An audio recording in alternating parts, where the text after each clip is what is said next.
क्यों नहीं वर्क करेंगी, हाँ क्यों नहीं वर्क करेंगी, ये अब क्यों नहीं सोचने वर्क वाला, करेंगी। ये अब सोचने वाला काम है। हाँ, ये नहीं कि क्यों वर्क कर रही हैं, क्यों नहीं वर्क करेंगी। भाई वर्क तो पहले भी कर रही थी, हाँ। अब ये कि नहीं कर रही तो क्यों नहीं कर क्यों रही। नहीं करेंगी। अब वो देख रहा, वापस जाऊंगा तो फिर स्टार्ट करूंगा ना दोबारा Exactly. धंधा। मैं सोच रहा हूँ इनको तो अपना शागिर्द वहाँ दुबई में बना दो, इनको वो वजीफे पढ़ा दो इनको। सिम सीधी कर लेना, कराऊंगा। हैं? सिम सीधी कर पहले, डायरेक्शन।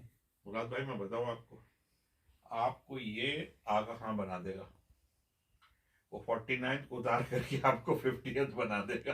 देखो अगर 50th नहीं बना सका तो 51 एंड हाफ हाँ, तो बना दूंगा, 49 एंड हाफ तो बना दूंगा।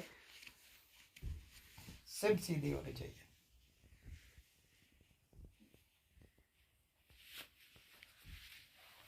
सिम सीधी है, सिम सीधी सबसे मुश्किल काम है, सबसे मुश्किल काम है सिम सीधी करना, और फिर उसके करने के बाद उसको फिर रखना क्लाइंट सीधी रहना, बहुत क्लाइंट ही रहना। बहुत ही मुश्किल काम है। क्योंकि इसके अंदर मसला ये है कि जितना घुसो उतने ऑब्स्टिकल आते हैं, जितना घुसो इतने ऑब्स्टिकल आते हैं। ये तो है, दिस इज नॉर्मल। टेस्टिंग शुरू हो जाती है। टेस्टिंग शुरू हो जाती है। फिर तो हराम गोश्त भी आपके सामने